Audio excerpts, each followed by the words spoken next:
एक बार की बात है, अमन नाम का एक युवा लेखक अपनी जिंदगी के सबसे बड़े उपन्यास पर काम कर रहा था। पिछले कुछ महीनों से वह एक गहरे विचार में डूबा हुआ था, लेकिन वह अपनी कहानी को किसी विशेष दिशा में मोड़ नहीं पा रहा था। एक रात जब अमन अपने कमरे में लिखने बैठा, अचानक दरवाजे पर एक दस्तक हुई। यह अजीब था, क्योंकि रात के 12 बज चुके थे और अमन घर पर अकेला था। वह चौंका। पहले तो उसने सोचा कि शायद यह उसकी बहम है, लेकिन फिर दस्तक दोबारा हुई। अमन धीरे धीरे दरवाजे की ओर बढ़ा और जब उसने दरवाजा खोला तो वहां कोई नहीं था, लेकिन नीचे एक पुरानी किताब पड़ी थी। किताब के ऊपर लिखा था, अधूरी कहानी। वह थोड़ा घबराया, फिर भी उत्सुकता से किताब उठाई और अंदर चला गया। जैसे ही उसने किताब का पहला पन्ना पलटा, एक ठंडी हवा का झोंका कमरे में आया। किताब के पहले पन्ने पर लिखा था, यह कहानी उस लेखक की है जिसने इसे कभी पूरा नहीं किया। क्या तुम इसे पूरा कर सकते हो? अमन का दिल तेजी से धड़कने लगा।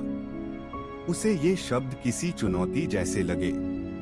क्या यह कोई इत्तेफाक था या सच में इस किताब में कोई रहस्य छुपा था?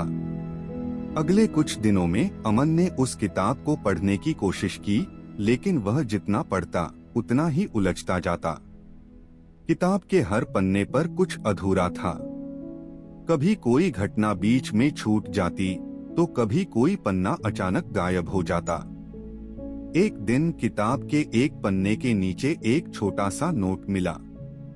उस नोट पर लिखा था, अगर सच्चाई जाननी है तो रात के 3 बजे अकेले लाइब्रेरी आना। अमन की उत्सुकता और बढ़ गई। क्या यह कोई खेल था या फिर कोई सचमुच उसे कुछ बताना चाहता था? उसने ठान लिया कि वह इस रहस्य का पीछा करेगा। उसी रात वह अपनी पुरानी लाइब्रेरी की ओर बढ़ा।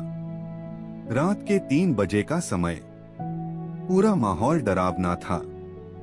लाइब्रेरी के दरवाजे पर हल्की सी रोशनी थी, लेकिन अंदर अंधेरा घना था। अमन ने जब दरवाजा खोला तो वहां कुछ भी नहीं था। अचानक एक खड़खड़ाहट की आवाज आई। उसे एक पुरानी टेबल पर कुछ चमकता हुआ दिखा। वह टेबल के पास गया और देखा कि वहां एक और किताब रखी थी, लेकिन इस बार किताब पूरी तरह से खाली थी। अमन अब इस रहस्य में पूरी तरह उलझ चुका था। वह जानना चाहता था कि आखिर यह सब क्या है। उसने खाली किताब उठाई और उसे घर ले आया। जैसे ही उसने किताब का पहला पन्ना पलटा, अचानक किताब के अंदर से एक पुरानी तस्वीर गिर गई। उस तस्वीर में एक व्यक्ति था जो अमन को कुछ जाना पहचाना सा लग रहा था। अमन ने ध्यान से तस्वीर देखी और अचानक उसकी यादों में एक धुंधला सा दृश्य उभरने लगा। यह व्यक्ति उसकी नानी के पुराने गांव का था, जो बहुत साल पहले गायब हो गया था। उसे याद आया कि उसकी नानी उसे इस व्यक्ति की कहानियां सुनाया करती थीं। लेकिन इस तस्वीर का यहाँ क्या काम? अमन अब और भी विचलित हो चुका था। उसने सोचा, क्या इस कहानी का संबंध उसके अतीत से है? वह तुरंत अपनी नानी से मिलने उनके गांव गया। गांव की पुरानी हवेली अब भी वैसी ही थी जैसी वह उसे याद थी। वहां पहुंचकर उसने नानी से तस्वीर के बारे में पूछा। नानी ने तस्वीर को देखते ही चौंकते हुए कहा, यह तो रघु है, तुम्हारे दादा के सबसे अच्छे दोस्त। वह अचानक गायब हो गया था और फिर कभी वापस नहीं आया। नानी की बातें सुनकर अमन को एक और झटका लगा। क्या रघु के गायब होने का संबंध इस रहस्यमयी किताब से है? वह और भी उलझ गया, लेकिन उसने मन ही मन ठान लिया कि अब वह इस रहस्य की अंत तक जाएगा। अमन अब किताब के हर पन्ने को ध्यान से पढ़ने लगा। धीरे धीरे उसे एहसास हुआ कि किताब में जो भी लिखा था, वह सब कुछ उसके अपने जीवन से जुड़ा हुआ था। किताब की एक पन्ने पर लिखा था कि एक लड़का अपने सबसे अच्छे दोस्त के गायब होने के बाद एक रहस्य की खोज में निकलता है।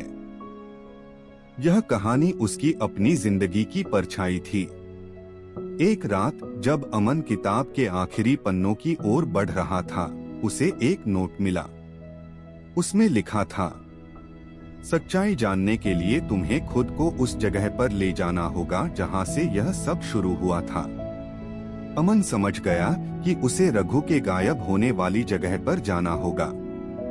वह नानी से गांव की पुरानी गुफा के बारे में पूछने गया, जिसे लोग रहस्य की गुफा कहते थे। नानी ने उसे चेतावनी दी, वहां जाना खतरे से खाली नहीं है बेटा।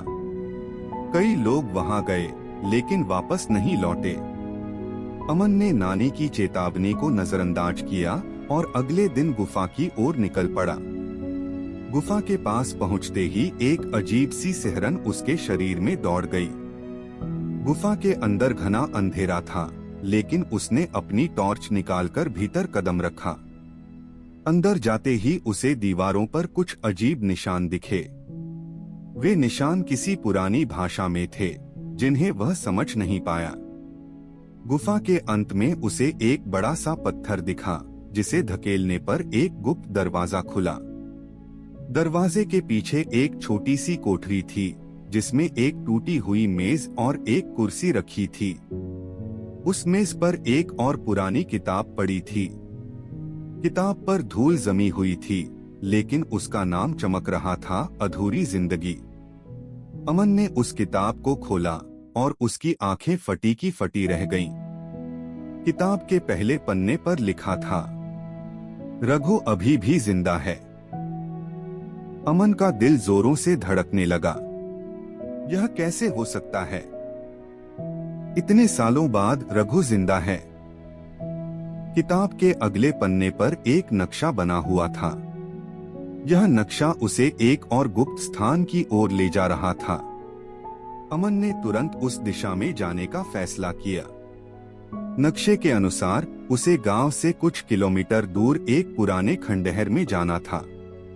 खंडहर में पहुंचते ही अमन को एक दरवाजा दिखा, जो भीतर की ओर जाता था। दरवाजे के पीछे एक छोटी सी सीढ़ी नीचे की ओर जा रही थी। सीढ़ी के नीचे एक बड़ा सा कक्ष था, जिसमें चारों तरफ पुराने दस्तावेज और किताबें फैली हुई थीं। लेकिन वहां उस कक्ष के बीचों बीच एक व्यक्ति बैठा था। अमन ने जैसे ही उस व्यक्ति को देखा, उसे यकीन नहीं हुआ। वह व्यक्ति रघु था, लेकिन वह बूढ़ा नहीं लगा। उसकी उम्र वही की वही थी, जैसे समय उसके लिए रुक गया हो। रघु ने अमन की ओर देखा और कहा, तुमने आखिरकार मुझे ढूंढ ही लिया। अमन कपते कांपते बोला, ये सब क्या है? तुम अब तक यहाँ कैसे हो? रघु ने धीरे से कहा, यह सब एक साजिश थी। मुझे इस गुफा में फंसाया गया था। मेरे पास केवल एक रास्ता था, इस अधूरी कहानी को पूरा करने का। पर मैं इसे अकेले नहीं कर सकता था। मुझे तुम्हारी मदद की जरूरत थी। अमन अब समझ चुका था कि वह इस कहानी का हिस्सा है और उसे ही इस अधूरी कहानी को पूरा करना है। उसने रघु की मदद से किताब के आखिरी पन्नों को लिखा और जैसे ही आखिरी शब्द लिखे गए, अचानक गुफा में रोशनी फैल गई। एक तेज आवाज के साथ गुफा का दरवाजा खुला और बाहर की दुनिया में एक नई सुबह का आगमन हुआ। रघु ने राहत की सांस ली और कहा, अब मैं आजाद हूँ। अमन की आंखों में खुशी के आंसू थे। उसने उस अधूरी कहानी को पूरा कर दिया था, जिसने न केवल रघु को आजाद किया, बल्कि उसकी अपनी जिंदगी को भी एक नया अर्थ दिया। दोस्तों, अगर आपको यह कहानी पसंद आई है तो एक लाइक कर देना। ऐसी ही और मजेदार कहानियां सुनने के लिए हमारी चैनल को सब्सक्राइब करना मत भूलना। तो मिलते हैं अगली वीडियो में।